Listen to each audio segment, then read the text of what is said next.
Bom dia a todos. É com carinho, muita gratidão que eu estou aqui pela primeira vez participando do podcast.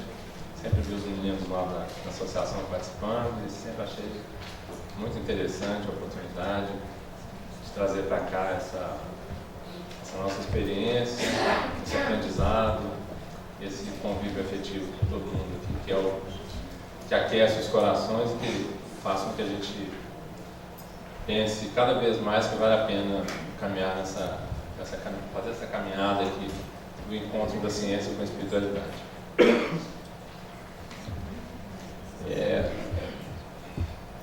Certamente que essa ideia de uma nova medicina para esses novos tempos, ela está inserida num contexto maior de uma nova ciência, até para esse reencontro de saúde, de religião e ciência num âmbito maior, tendo em vista que as feridas que ficaram dos últimos 1000 anos para cá, com a Idade das Trevas, né, com a Idade Média, com tudo que foi feito em nome de Cristo e da religião, aquilo tudo feriu muito a razão humana, e só com o iluminismo é que a razão despertou novamente. Só que despertou de uma forma muito adoecida, né? A gente conversa com pessoas que são da Europa, as pessoas têm uma dor muito grande, e isso é uma coisa atávica, é uma coisa de um consciente coletivo, né? As pessoas lá não querem saber dessa espiritualidade, de religião, por conta de tudo que houve naquele continente, das atrocidades. Então, fazer esse resgate, eu acho que essa oportunidade é muito válida para todos nós, né? Eu acho que para cada um de nós, inclusive, tendo consciência nas reuniões mediúnicas, de que nós participamos dessas experiências, né, como religiosos que fizeram mau uso do poder e daquilo que tinham na mão, né? Então, é isso. Eu acho que, voltando para o tema, a exemplo desse transtorno neuropsiquiátrico, que é o autismo, a gente vê claramente que a espiritualidade já vem nos convidando, não só com esse tema, com esse assunto, mas qualquer assunto da ciência, da saúde, da medicina, a espiritualidade vem sutilmente nos convidando a mudar o paradigma, mudar a visão que a gente tem das coisas. E eles fazem isso de uma forma, provocando um acidente, uma descoberta, uma semelhança, uma coincidência num lugar para o outro. Você vê que a coisa já começou há um bom tempo, né? O mundo espiritual já arquiteta e já coloca em prática aquilo que a gente começa a ver de um novo olhar sobre a ciência, sobre a medicina. Então a gente pode ver aqui com o autismo, num panorama geral, a gente vê sobre o olhar novo da causalidade, do quadro clínico, da terapêutica, as explicações que a espiritualidade dá de certos adoecimentos, e a gente vê na conduta da terapêutica, nos avanços, que ainda são poucos, mas você começa a ver um exercício da ciência para se abrir para essa realidade espiritual. Na década de 40, o pediatra vienense Hans Asperger e o psiquiatra americano Leo Kanner, eles descobriram ao mesmo tempo um transtorno que acometia milhares de crianças. Milhares de crianças. A estatística hoje é de 1 a 5 crianças a cada 10 mil. Isso é um número grande, apesar de, comparados com outras doenças, não ser uma coisa muito comum. E o interessante é que eles pesquisavam aquilo em lugares diferentes, ao mesmo tempo, sem que um soubesse o que o outro estava fazendo. E deram o mesmo nome para a doença, chamaram de autismo esse problema, esse transtorno, como é visto na psiquiatria.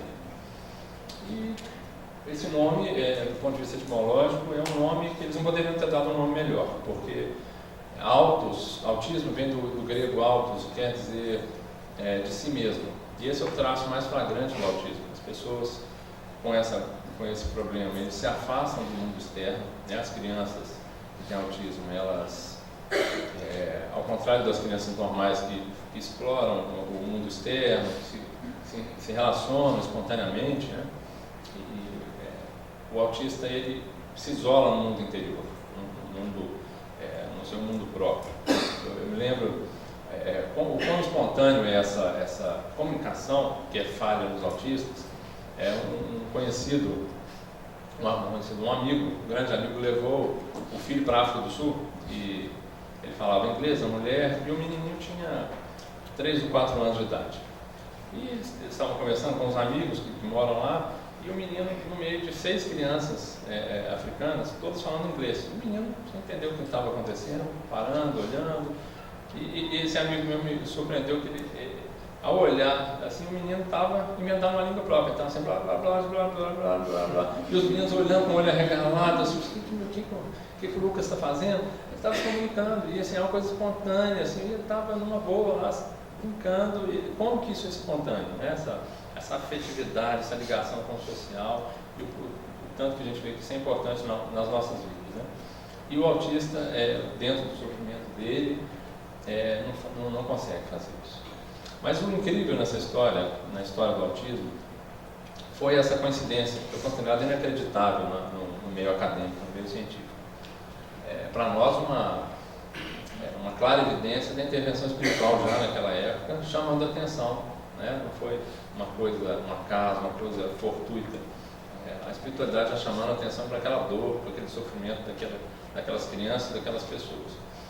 Como o Sérgio falou agora há pouco, mencionou a depressão e o autismo, são quadros dolorosos, sofridos, e muitas vezes os profissionais de saúde ficam como espectadores, sem muito o que fazer, né? Então, na visão acadêmica restrita, a gente não tem muito o que fazer, a não ser a compaixão do olhar, etc., né?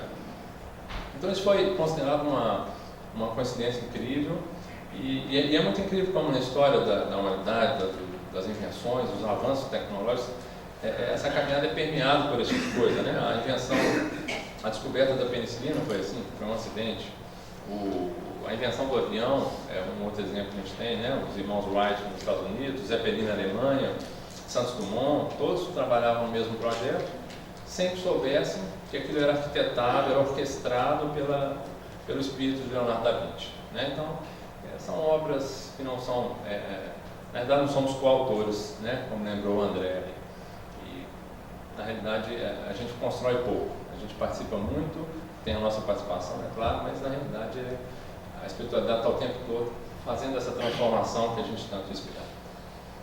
Mas, voltando para a história do autismo, 50 anos depois da descoberta do autismo, as células adoecidas deste problema foram descobertas também acidentalmente. Pesquisadores italianos de Parma, da Universidade de Parma, pesquisavam um neurônio motor em macacos. Eles colocavam, o macaco mexia com a banana, com as frutas, e aquele neurônio ativava no cérebro do macaco. E, para surpresa deles, quando um pesquisador pegou aquela fruta e transferiu para um outro lugar, o neurônio aquele neurônio em estudo também ativava. Então, eles viram que havia ali uma célula que refletia o que outras pessoas faziam dentro do macaco. Depois, estudos posteriores mostraram que o nosso cérebro é repleto desses neurônios. E deram o nome de neurônios espelho, porque tem essa capacidade de refletir os atos observados como se o observador fosse o protagonista daquela atitude. Então, se eu pego este objeto, ou se vocês me olham pegando este objeto, o mesmo neurônio é ativado. Vocês conseguem, dentro de si, perceber o que o outro faz, como se vocês estivessem fazendo. Mas por que esses neurônios foram associados ao autismo? Esses pesquisadores mostraram, então, que a gente consegue perceber quase que visceralmente aquilo que o outro faz. A gente consegue, aquela força de expressão, eu sei o que você está sentindo, deixa de ser uma força de expressão. De fato, quando eu falo que eu sei o que você sente, eu consigo sentir em mim. Então, isso já foi provado, do ponto de vista neurológico, isso é uma coisa possível de acontecer. E isso está profundamente alterado no autista. Ele não tem essa empatia, ele não tem essa capacidade, o que é empatia, né, de se colocar psicologicamente no lugar do outro em um determinado contexto para tentar entender o que o outro sente, o que o outro diz. E outros estudos foram acontecendo, né, na Inglaterra, nos Estados Unidos, na Alemanha, descobriram outras funções. Viram que os neurônios de espelho eles estão associados ao reconhecimento de atos, de intenções de atos, reconhecimento das emoções vividas por outras pessoas e a capacidade de aprendizado através de imitação, que é o que a gente faz quando a gente aprende a linguagem. E aí ficou claro que existia essa relação entre neurônios de espelho e autismo, porque a ausência de empatia, de reconhecimento dos atos e o distúrbio da linguagem são sintomas nucleares do autismo. Então aí ficou muito claro que havia realmente essa coligação, essa correlação. E depois outros estudos mostraram até o local no cérebro desses neurônios e que está realmente reduzido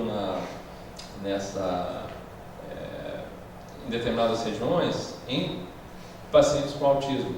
Então existe uma hipoatividade dos neurônios espelhos no córtex premotor, o que explica a ausência de reconhecimento dos atos alheios, uma hipoatividade no córtex cingulado anterior e insular, o que explica a falta de empatia, e no giro angular, que é o que causa, aparentemente, que é o que provoca o distúrbio de linguagem.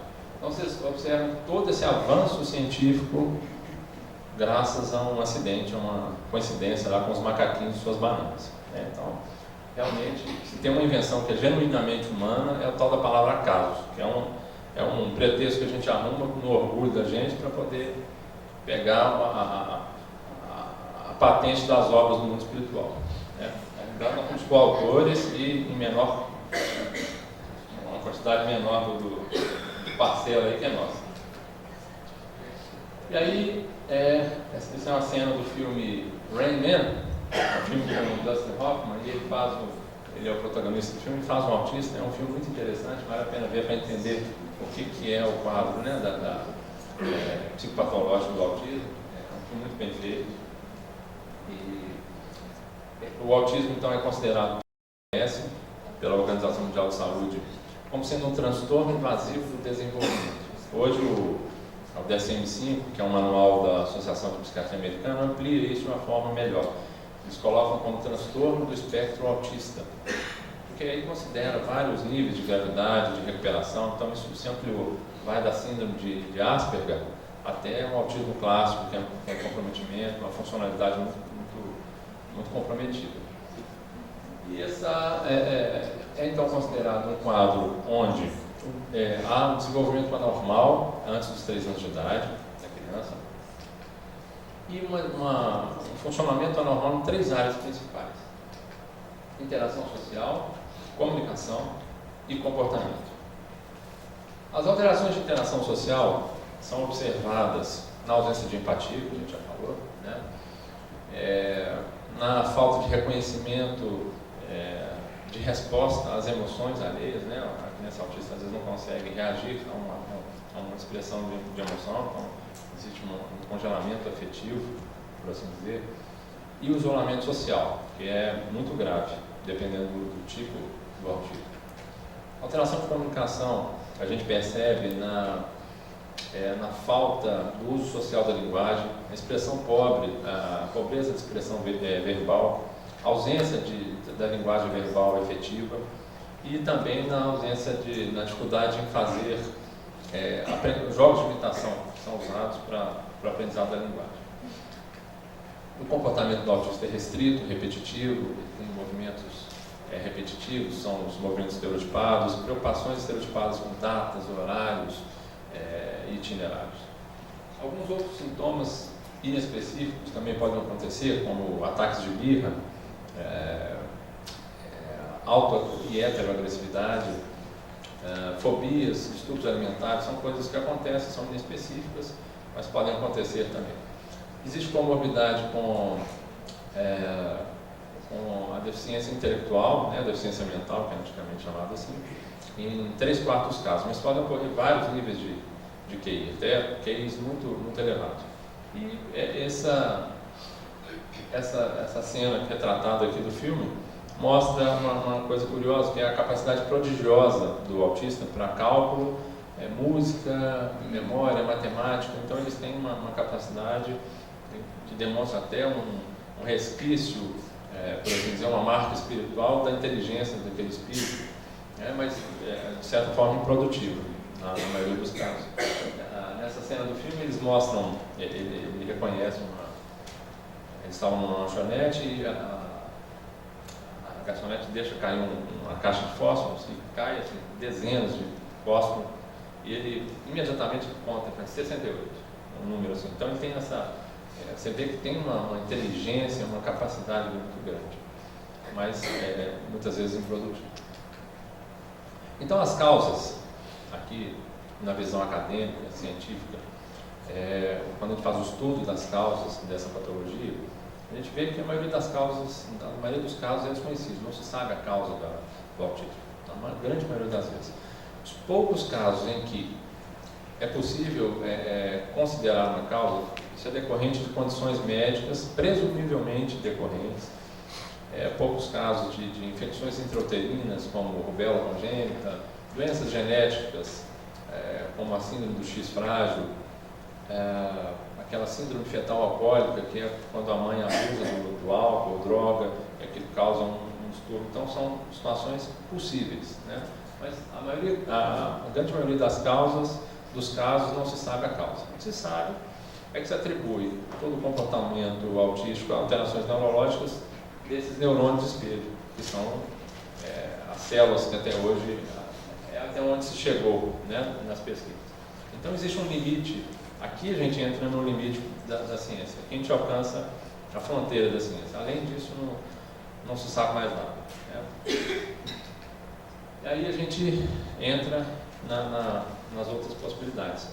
Dessa possibilidade de construção de uma nova medicina, num novo tempo, buscando, aí já a literatura espírita, literatura médica espírita, outras literaturas que consideram o ser de forma mais integral, considerando a sua realidade espiritual. A partir daqui, a gente começa, então, buscando na sabedoria de Paulo de Tarso, que disse que a colheita, o plantio é livre, mas a colheita é obrigatória, né? Ele ensinou que nós semeamos o corpo físico, mas colhemos o espiritual. E aí a gente começa a ter uma visão mais ampla da causalidade de todas as doenças, né? Mas dessa fica mais clara. Então, a partir daqui, não há como avançar de uma forma geral, não só no estudo do autismo, mas de qualquer patologia, sem considerarmos a realidade do espírito imortal. O karma, a reencarnação, o perispírito, o corpo astral. Então, a partir daqui, esses elementos são fundamentais. Então, jogamos luz sobre o conhecimento da causa, da etiologia das doenças. E assim como buscando recursos na obra Loucura e Obsessão, psicografada por Divaldo, né, de Manuel Filomeno de Miranda, e no acervo de orientações mediúnicas do grupo de estudos de Espiritismo e Psiquiatria da ANE de Minas Gerais, a gente encontra que a causalidade mais profunda, a causa de fato do autismo, se assemelha com a das psicoses. Tem uma raiz em comum, que são problemas gravíssimos em reencarnações passadas. A causa primária, então, do autismo, segundo a espiritualidade, são choques frontais com as leis que regem a harmonia do universo. E isso é feito de uma forma reiterada, são repetidas reencarnações, com consciência do que é certo e errado, e mesmo assim seguindo por aquele caminho, um desvio de comportamento grave. Dessa forma, as tais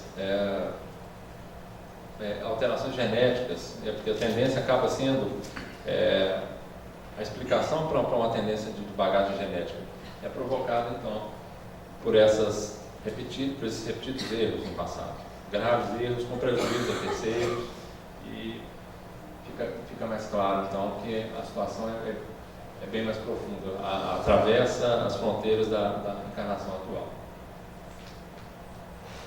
Nós podemos avançar mais um pouco quando estudamos. É possível perceber que a formação do autismo, o local de formação é em algum lugar, em algum momento, que liga esse passado de faltas ao presente quadro psicopatológico. E aí a gente vê o processo reencarnatório, que é exatamente o lugar, através dos estudos, a gente pode perceber isso, que é quando se forma o processo de formação do autismo. E isso é interessante para ver até no futuro as possibilidades de terapêutica nesse momento. Mas, o que a gente tem? Há pelo menos duas possibilidades da causa do autismo. A primeira delas é o efeito direto de lesões do modelo, né, o modelo organizador biológico, como o Sérgio comentou, que é do Hernani Guimarães, né, ou o perispírito do Livro dos Espíritos, o psicossoma de André Luiz, o caso dos egípcios, o corpo astral da antroposofia, da teosofia. Ou seja, é esse corpo que antecede a formação do corpo físico, e é na hora da formação do sistema nervoso central é que haveria a formação desse quadro. O que ocorre? Aqui, neste caso, nós temos a consciência marcada pela culpa, com conhecimento prévio de todo esse passado grave. Daí a formação, a partir de lesões perispirituais, de uma má formação sutil, ainda aquém da microscopia, né? Onde um corpo, um cérebro imperfeito é formado. O autista, então, seria um espírito aprisionado nesse corpo imperfeito, né? Eles tentariam se comunicar, mas eles não conseguem. Essa hipótese, ela explicaria uma ideia defendida por alguns estudiosos, de que os autistas representam uma angustiante tentativa de se comunicar com o mundo. Na realidade, eles querem se comunicar, mas não conseguem. Inclusive, há casos de melhor prognóstico em alguns autistas, em que eles conseguem depois verbalizar que tentavam se comunicar, mas não conseguiam. Eles compreendiam e tentavam e recorriam ao agitar das mãos, aos gritos, e essa é uma possibilidade. Na realidade, é formado espontaneamente, é um efeito direto do defeito, vamos dizer assim, do perispírito até a formação do cérebro. A outra possibilidade que a gente tem é de uma rejeição da reencarnação pelo próprio espírito. Aqui também um espírito marcado pela culpa, né, com a consciência marcada pela culpa, só que este, com uma visão mais ampla, ele consegue vislumbrar um futuro de um surto psicótico, de um desfecho grave desse passado. É uma possibilidade. E daí ele se recolhe em processo autoobsessivo, de negação consciente daquela situação. Então ele de alguma forma, ele foge ele se recusa à reencarnação e desencadeia uma cascata de eventos que levam ao autismo, como a gente conhece. Essa é a possibilidade mais forte, né? Uma hipótese mais forte. E Bezerra de Menezes explica no Loucura e Obsessão exatamente isso. O que ele fez? O espírito reconduzido na reencarnação com a consciência culpada, e aí é importante que a gente veja que ele é reconduzido de forma compulsória, é uma internação compulsória na carne. Assim como na história dos psicóticos, não há escolha, há um encarceramento, uma prisão celular para expurgar, para que haja um corpo como mata-borrão naquela experiência. Ciente das possibilidades, acaba buscando o encarceramento orgânico, fugindo do resgate inevitável. Consciente disso, ele faz um processo de auto-obsessão. É essa a explicação de Bezerra de Menezes, por abandono consciente da vida. E aí ele diz aqui que muitos espíritos fazem isso, buscam essa alienação através do autismo para fugir do que virá. Então, é uma explicação clara que fortalece essa hipótese da rejeição. Então, de posse desse conhecimento, a gente começa a ter um novo olhar, até para o garoto, para o rapaz, para o adulto, o autista, que se manifesta de forma mais grave. Os sintomas podem ser vistos através de um outro olhar, uma outra leitura pode ser feita. E a gente pode explicar os sintomas, o comportamento pela rejeição da encarnação. Então, o isolamento social passa a ser uma evidente, uma clara marca espiritual de rejeição, de não aceitação da invasão do seu mundo interior. É isso que o espírito faz, isso é muito claro. A ausência de empatia, então, é o núcleo desse isolamento. Eu não coloco no lugar do outro para sentir o que ele sente, ou não podendo ou não querendo, essa é a atitude do espírito.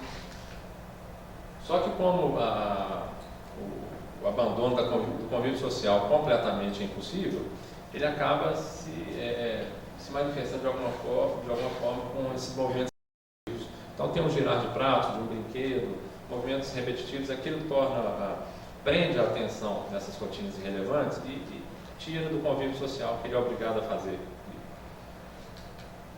O girar sobre si mesmo, muito comum um autista rodopiar, ficar rodando incessantemente até causar uma tonteira. Isso é uma forma de desdobramento do corpo astral. Então, por alguns minutos, o espírito pode ter um desdobramento e se livrar da prisão celular. É mais um sinal, são as marcas espirituais do quadro. Alta agressividade é uma não aceitação, né?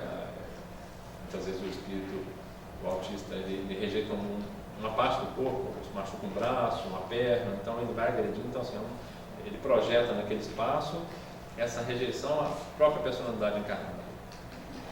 A relação ambígua consigo mesmo pode ser vista quando ele usa pronomes pessoais, ele se trata como tu, ele troca o pronome e é uma evidência clara de obsessão espiritual. Né? Com o passado de desafetos tão graves, os desafetos vêm como consequência.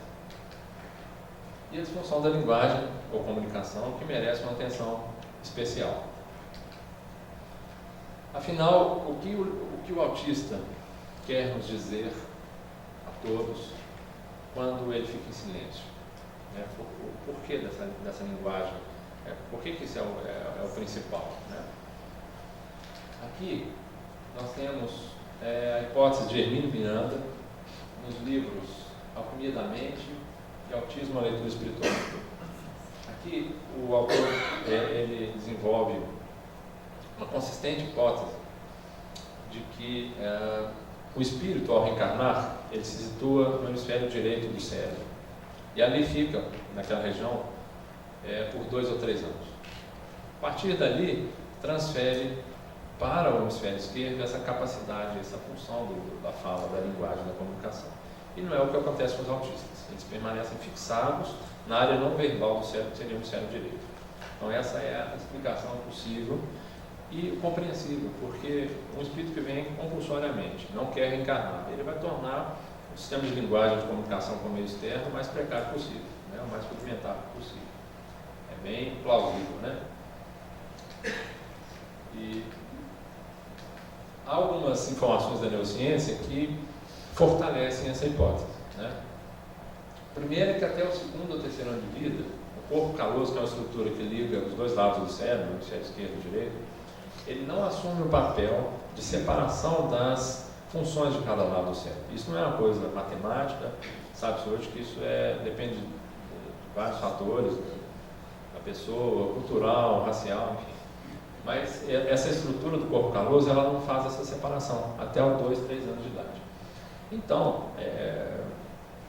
nós nos comunicamos com os outros usando os dois lados do cérebro até essa idade. E a partir do 3º ano, só se comunica quem implantou do lado esquerdo do cérebro a função de linguagem, porque a partir dessa época o hemisfério esquerdo assume a linguagem. Então o que acontece aqui? Possivelmente o autista consegue comunicar até os 2 ou 3 anos de idade. Depois é que tem, com a eclosão do autismo, tem uma regressão da linguagem. Pode ser explicado por essa situação, né? Não tinha nada especificado, ele consegue se comunicar, mas quando exige uma implantação do lado esquerdo, ele se recusa e aí corrompe completamente o sistema de comunicação.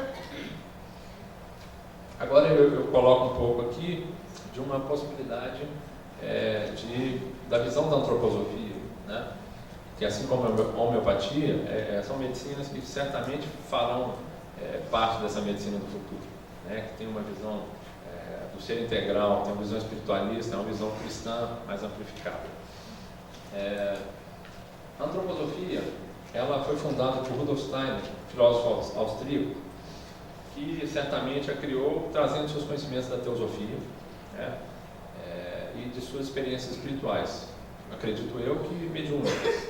As obras dele são dezenas, centenas de obras e um homem sozinho não daria conta de fazer aquilo. E a antroposofia tem pontes muito firmes com o que a doutrina espírita nos explica, né?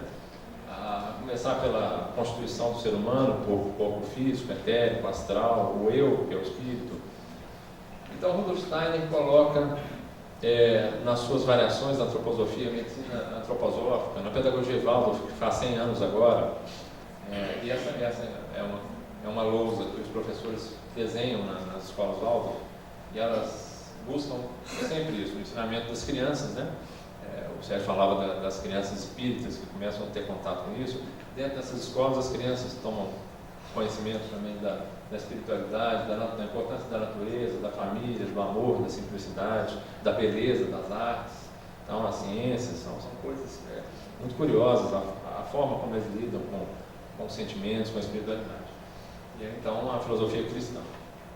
Rudolf Steiner, então, na pedagogia Waldorf, ele separa o desenvolvimento humano em setênios. A cada 7 anos existe uma marca do desenvolvimento espiritual. Sendo que no 3º ano de vida acontece uma coisa que reforça essa nossa visão espiritual do autismo. Aqui é o que eles chamam de primeira chegada do eu. O eu é um lampejo do espírito puro no 3º ano. Até então, segundo a antroposofia e o que a gente vê na prática, as crianças não sabem separar o eu dos pais do meio externo. E pela primeira vez as crianças se referem a elas mesmas como eu. Então até então era a Isabela faz não sei o quê, o João faz não sei o quê, eu faço. Então pela primeira vez ele tem esse lampejo do espírito, da entrada no corpo.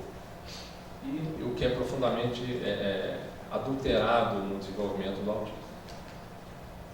Um outro fator importante aqui, um aspecto importante, é a linguagem tão comprometida no autista, né? Que na antroposofia ela não é considerada simplesmente uma forma de expressão. Segundo os antropólogos, existem 12 sentidos. O ser humano tem 12 sentidos, e um deles é a linguagem, dos sentidos mais importantes. Por quê? A linguagem não é apenas a expressão verbal do pensamento, do sentimento, mas a captação, a capacidade de captar. Então aí entra o conceito de empatia também, de captar o externo e colocar em palavras. É o que o Matuto faz, né? Sem conhecimento formal, mas ele consegue captar a natureza e coloca sabiamente em palavras, né? Então essa seria um sentido humano, um sentido humano profundo. Então essas são pequenas considerações, né? Eu sou só um aluno de antroposofia, ainda não sei muita coisa, mas eu acho que é válido trazer essa apresentação dessa visão antroposófica. Bom, do ponto de vista terapêutico, eu disse no início que a gente não tem muito o que fazer, né, do ponto de vista acadêmico, científico, infelizmente, são casos em que você fica como espectador e isso é muito angustiante para quem tem só essa visão médica tradicional, porque isso mexe com o orgulho, isso fere, é de uma frustração muito grande você não poder fazer nada pelo paciente, né? O que se sabe, infelizmente ainda hoje, do ponto de vista acadêmico, tem muito pouca coisa, não tem remédio específico, não tem nada em desenvolvimento ainda formal. O que se sabe de melhora, né, na terapêutica é essa Applied Behavior Analysis, ou análise do comportamento aplicável. É um tratamento multidisciplinar que é muito controverso na literatura médica. Muitos estudos falam que não tem muita resposta, mas o saldo é positivo. A maioria dos estudos mostram que tem alguma melhora. O autista melhora habilidades linguísticas, cognitivas e sociais e reduz a ansiedade e agressividade quando aplicado esse tipo de tratamento. Mas ainda, apesar de muito promissor, é uma coisa muito, muito recente, né? E, do ponto de vista médico, é uma ineficácia tremenda, né? Não existe medicação específica. Os autistas que chegam até a gente nos hospitais e clínicas, eles chegam em crises pontuais, né? Em crise de agressividade, em surtos psicóticos ou em depressões. Então é um tratamento que você cuida muito da ponta da coisa, né? Você não chega bem longe da causa, né? Você não tem nenhum remédio específico para aliviar mais profundamente. E aí eu fico pensando, eu fico pensando na experiência da gente na psiquiatria. Há uns 10 anos atrás, a doutora Marlene, ela nos convidou, a mim e ao doutor Roberto, para falar no Medinesp sobre esse tema. Na verdade, na época, eu acho que ela tinha chamado a Roberta e ela falou assim, pega esse menino, deixa ele me falar também. E aí ela chamou, convidou, e falou, um tema importante, interessante e tudo. Só que, assim, eu fiquei muito desconfortável. Eu aceitei o convite, mas eu fiquei muito desconfortável por ter conhecimento de que a gente tinha pouca experiência, não existia remédio naquela época, né? E falar daquilo ali era uma coisa muito teórica, né? Mas eu aceitei, com honra, com muita gratidão e respeito por ela, porque ela, pra gente, na hierarquia ali, ela estava só debaixo do Bezerra de Menezes, né? Então, aceitei, fui, e muita gratidão, fiquei muito feliz de participar. O Medinesp naquela época era só em São Paulo, né? Na casa dela, né? Na cidade dela. E aí a gente falou e tudo. Hoje, eu tenho 20 anos que eu trabalho com paciente psiquiátrico. Então hoje, né? Continuo mesmo desconforto, é a mesma coisa. A diferença nenhuma. Acho que suar as mãos, subir para falar do autismo, sabe? Que é uma coisa. Enfim. Mas assim, está um pouco menos desconfortável. Por quê? Por isso que eu trouxe isso. Por conta dessa visão da nova medicina. Porque eu acho que agora, assim, com o passar do tempo, você vai ficar mais velho, menos bobo, vai sentir menos vergonha em falar as coisas. Né? Então a gente assume a ineficiência, a incapacidade de fazer as coisas, o limite da ciência não deixa, a gente assume a incompetência. Né? Mas não só por isso, porque a gente vai aprendendo devagarinho a mudar o foco. A gente entende que o centro da questão não é remédio. Aí que está o grande pulo do gato, eu acho, dessa nova medicina. Não é descartar a ciência, não é voltar para a Idade Média e misturar coisas naquelas coisas sombrias, mas é ver qual que é o principal da coisa. Então, a gente começa a compreender melhor isso aqui que o Emmanuel chamou fonte viva.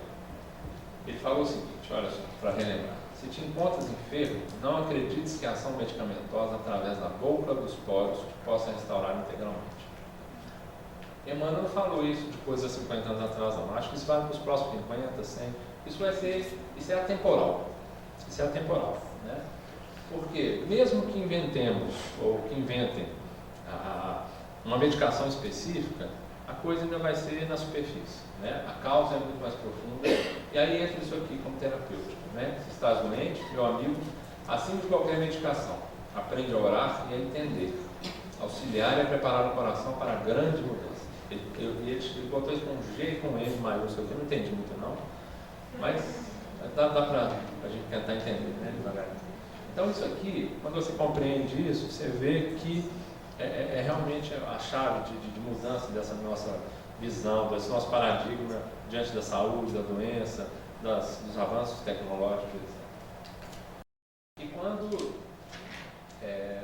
isso aqui também é uma aquarela das escolas Waldorf. Eu trouxe os próximos desenhos da pedagogia Waldorf, que eu acho muito bonito, muito significativo espiritualmente. Quando você, então, quando a ciência e as pessoas ligadas às ciências, isso não são só os cientistas, mas as pessoas que trabalham em nome da ciência e prescrevem e conduzem tudo no cuidado do outro, não conseguem apresentar uma resposta certa, é natural que as pessoas, é natural que nós busquemos o alívio, o bálsamo para as dores em outros campos do saber. E aí, em outras escolas filosóficas, onde for, né, religiosas, para buscar aquele caminho. E é exatamente essa a proposta da medicina nova, né, da nova medicina.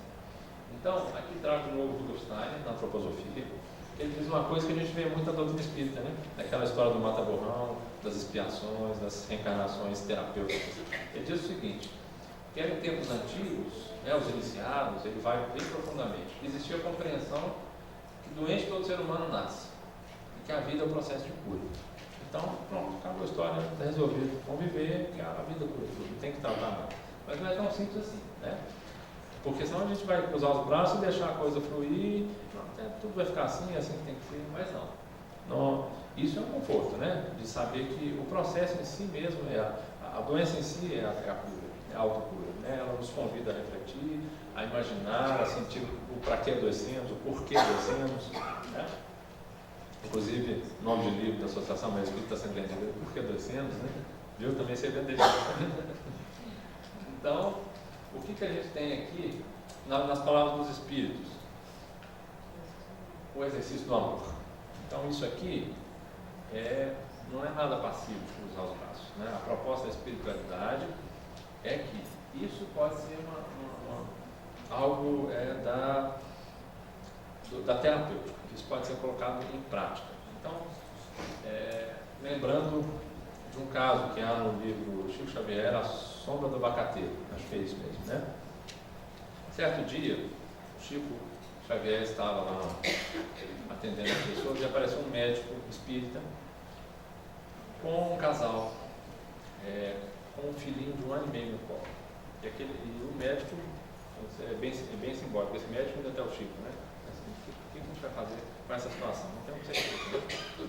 E aí, o médico explicou para o Chico que era um garoto que tinha crises convulsivas horríveis, né?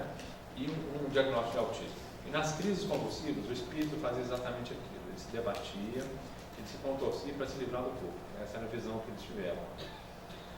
E o Chico deu todo o conforto, todo o carinho que ele sempre fazia para as pessoas. O médico, inclusive, que também estava angustiado, não sabia fazer nada, né, da incompetência dele, da nossa, né? E eles saíram confortados. Mas depois ele chamou o médico e falou assim: olha, é preciso falar para esses pais que eles precisam conversar muito com essa criança. Conversar muito, principalmente a mãe. Porque a gente precisa trazer esse espírito para a carne. Porque se a gente não fizer isso nas palavras do Chico, muitos espíritos vão desistir da vida, porque a reencarnação é muito dolorosa. Então a gente precisa conversar. Conversar. Lembra do autista? Da ausência da linguagem, do afeto? Esse é o exercício da palavra, do amor, enfim, né? Aquilo que ela fez. Então foi isso que ele ensinou, né?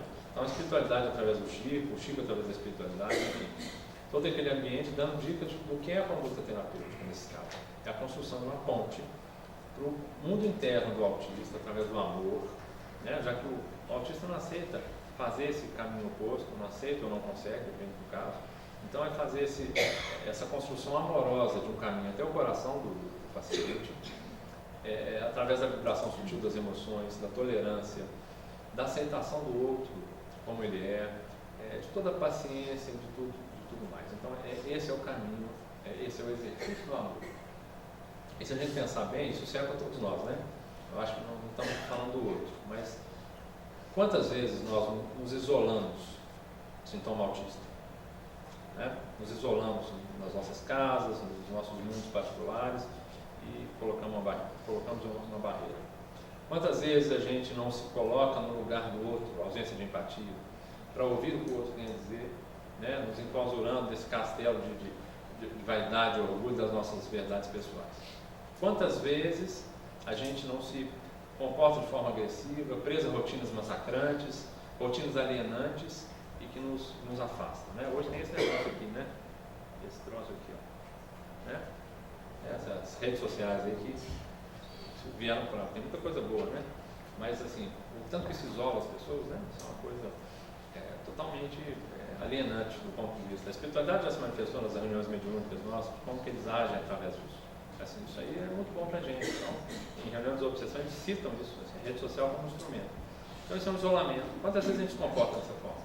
Né? Todo mundo já se comportou assim. Só que a gente faz isso com uma motivação diferente do autista. A gente faz isso por egoísmo. Essa é a palavra. Eles o fazem por medo do porvir, por medo da dor, do sofrimento. Eles estão lá na ponta da coisa, nós estamos no início. Então, o momento do exercício do amor não é só terapêutico, é profilático para nós que não somos autistas, né? Então, esse exercício do amor é uma proposta do Chico com espiritualidade acerca do tratamento do autismo, né?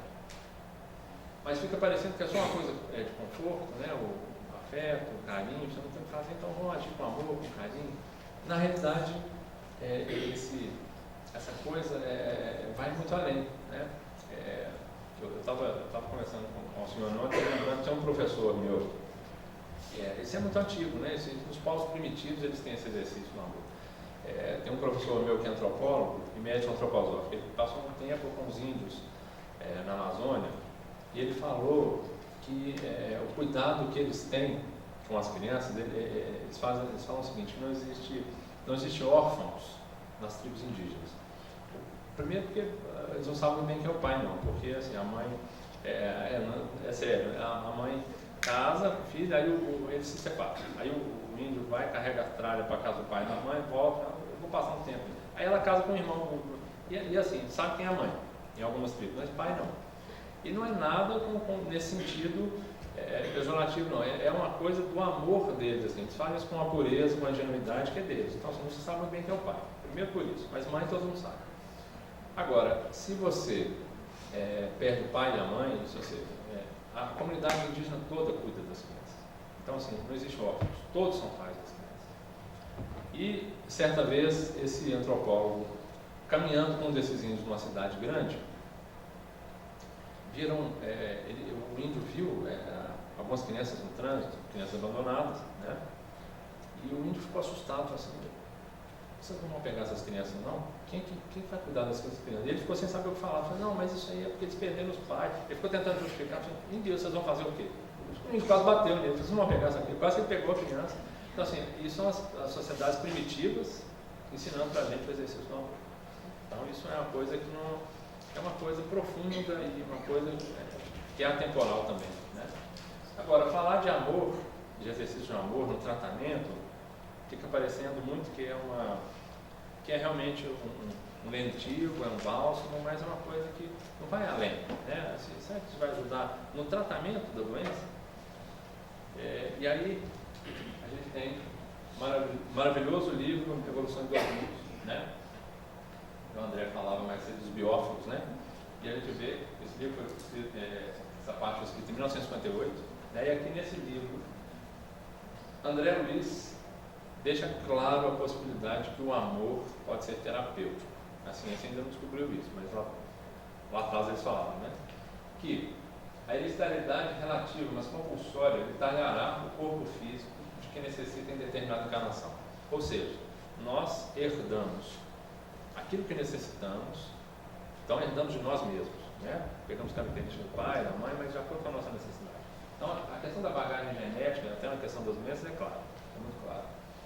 Mas pode, pela própria conduta feliz ou infeliz, alterar aí a rota através dos biófilos, né? Ou unidades de força psicossomática. Vai saber Deus o que é isso, né? Mas ele falou e é uma coisa que funciona, a gente acredita, e a gente vê que essa coisa, né, atua no citoplasma e altera toda a situação. Quer dizer, o que ele falou aqui? Do ponto de vista do autismo, a gente pode ver o quê? Eu acho que isso vale para qualquer doença grave, né? Você tem a predisposição genética que leva à doença, mas você tem uma atitude do espírito. E o espírito, seja da glândula pineal, vem com essa irradiação dos biófilos, vai no citoplasma, entra na célula e muda a coisa toda. Então, você tem a possibilidade do exercício do amor, né? Quem sabe o amor não está agindo nesses biófilos e isso pode modificar. Quem sabe aquele tratamento que a gente viu agora há pouco lá, daquele nome comprido lá, não está dando alguma resposta, porque o espírito não pode fazer esse exercício do amor, ele está muito clausurado, mas os cuidadores, os terapeutas, os pais, a família podem nesse exercício, né, e definir amor é uma coisa complicada, eu vou ficar só com o nome mesmo, mas todo esse exercício para terapêutico com um resultado melhor. Só que tem uma história curiosa, o Roberto Lúcio lembrava outro dia para a gente, uma história que na década de 60, depois que esse livro foi publicado, alguns médicos espíritas lá da ANA de São Paulo, Associação Médica Espírita de São Paulo, pegaram um ônibus, foram lá ver o Chico lá em Uberaba. Chegaram lá, falou, Chico, será que o senhor podia tirar essa parte do livro? Esse negócio está muito bom, que está na academia, na ciência, isso aí, esse negócio de falar que pode alterar o DNA, isso não existe não, né? Se o senhor podia tirar, não respeito, né? Estava o Chico olhando assim, aí ele olhou de lado, que o André Luiz estava do lado, ele parou, viu e falou assim, ó, o André Luiz está aqui, ele falou que o texto fica. Que ele está certo, vocês estão errados, o texto está errado. Né? E ficou, né? E está aí. E, como é de costume na ciência, a espiritualidade antecede as coisas, depois a ciência confirma, né? Tem aí hoje, né? A epigenética. Né? A epigenética mostra que as coisas externas, isso é um ramo novo da genética, mostrando que coisas externas podem afetar a bagagem genética. Tem um RNA, né? Na época acho que na época que eu fiz medicina já tinha RNA mensageiro, na época que o Roberto fez, não tinha isso não. Aí ele falou que não sabia o que era isso. A idade, né? E aí ele contando, falou, não sabia o que era RNA mensageiro. E agora, de 20 anos para cá, já se sabe. Então, assim, a ciência já está mostrando que as coisas estão aparecendo, né? E epigenética, etc. Então, né? E que bom que o Chico sustentou e não tirou o texto. Né? E enquanto a coisa vai caminhando, nós vamos ficar aí com uma palavras atribuídas a Martin Luther King, que é o que resume a coisa toda, né? Onde se não aqui, quem se não eu, como se não com amor. Muito obrigado pela atenção.